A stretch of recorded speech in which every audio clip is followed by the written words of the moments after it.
Ooga!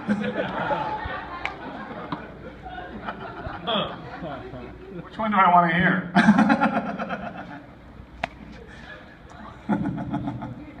So I'll give you a democratic choice. How about that? On one hand, we have Iggy Pop. Story about Iggy Pop. Or a story about Mike Patton.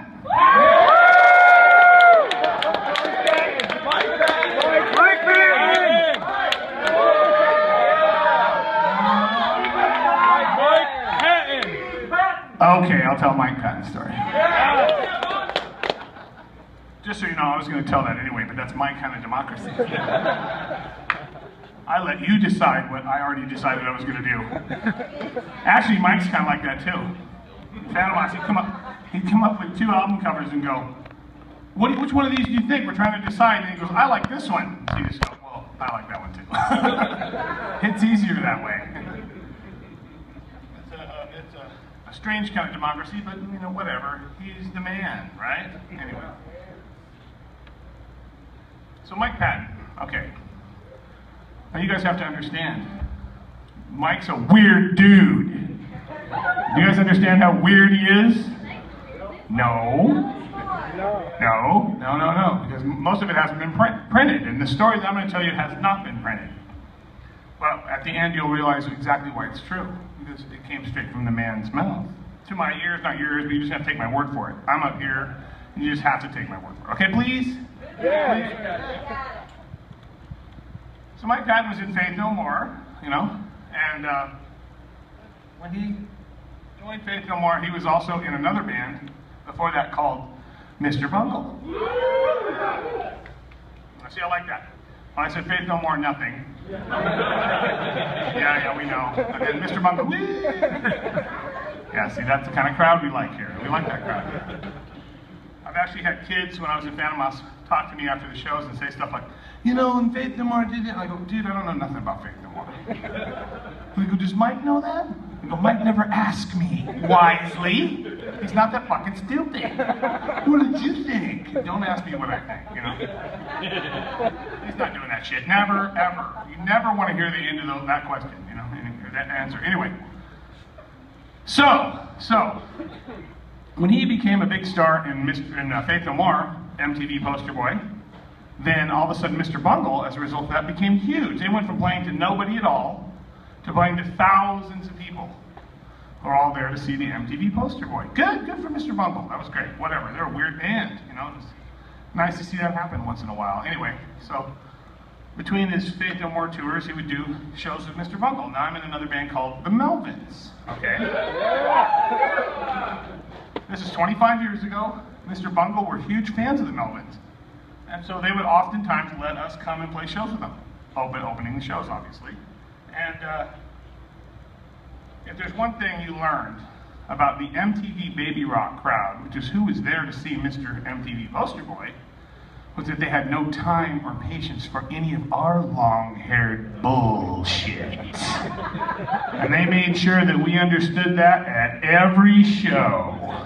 Fuck you, from the time you went up, fuck you, screaming, that was it. No, nothing. And I've heard it said that we had been booed off a stage. I said, no, we were booed as we went on stage.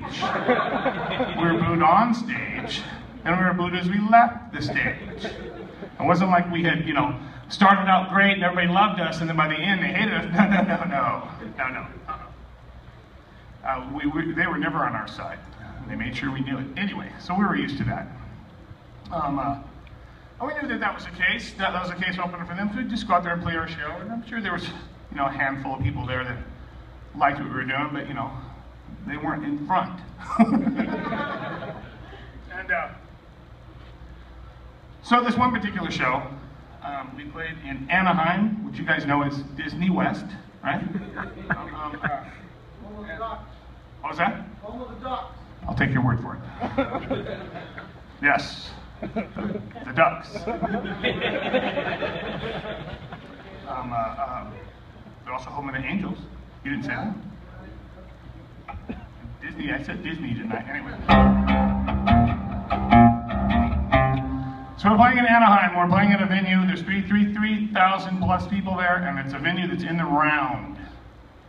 That means this audience is surrounding you. And that means on that night, no matter where we stood, no matter where we looked, we were staring down the barrel of hatred.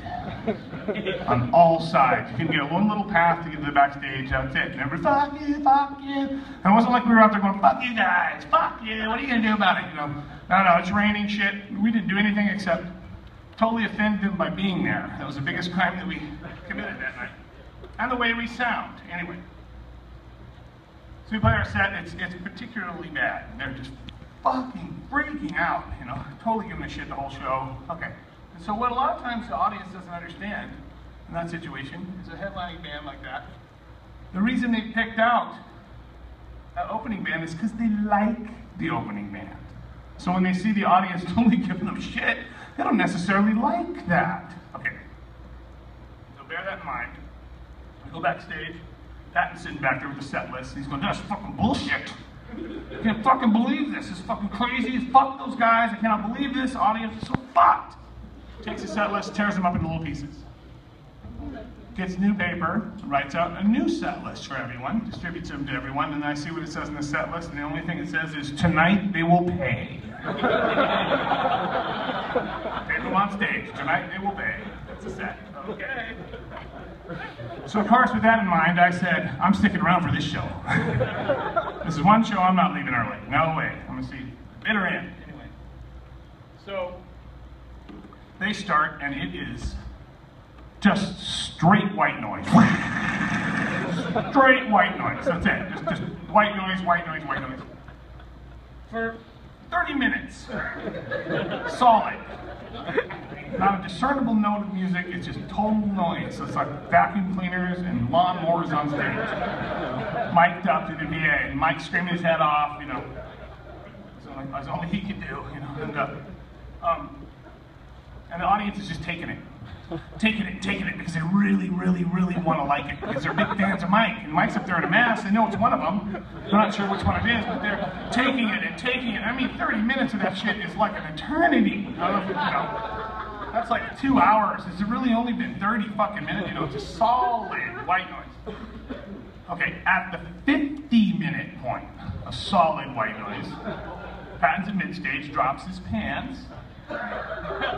His nude from the waist down, takes his baby eyedropper thing, big thing with a big bulb on it, shoves it up his ass, squeezes it into his ass, then turns around, the edge of the stage, and fires it into the audience.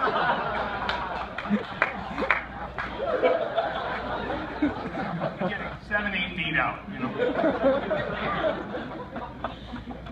Okay. Now, and you know some of those baby rockers had their mouths open, you know it. Right in the mouth. And which is beautiful.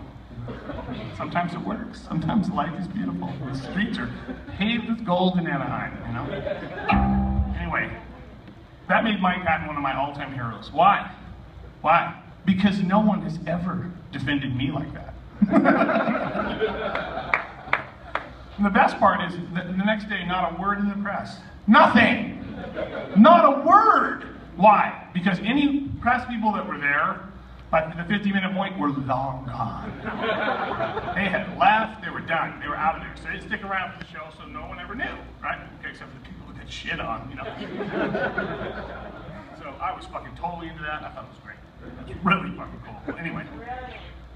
So, on this tour, I played in San Francisco a few weeks ago. Patton's at the show. So, I'm on stage going, I'm going to tell an Iggy Pop story or my Patton story. And I told the Iggy Pop story. And so everybody that I know that was around Patton at that point said that he just, when I said that, he just shriveled out. Oh God, oh God. And after the show, he comes up to me, all sheepish, and goes, which story were you going to tell? Which story? I don't know about you, but if I'd shit in the fucking audience, I'd know what story he was talking about. It's like, Jesus Christ. So then that means not only is that story running around in his head, what else is running around in his head? which one could it be? Jesus Christ, it's fucked up. And so I told him, and he goes, I didn't do that. I go, think about it. Oh yeah, I did do it. He didn't even remember doing it. That's where he's at, So I thought, anyway, that's my story. You like it?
well friendly. And what's my we're all together. We all are worried.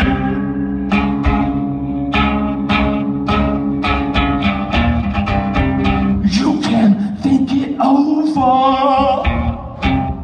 Suicide hate. You can't make me like it. You can't make me care.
Usually turns out different.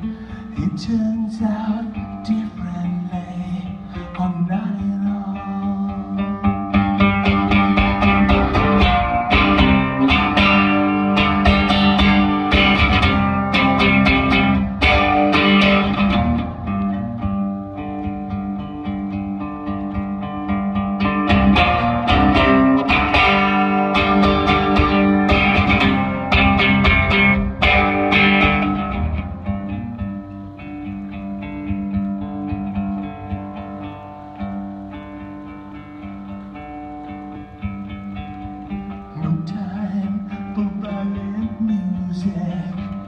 It's all milk and money, music and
all smiles and sweetness and flowers.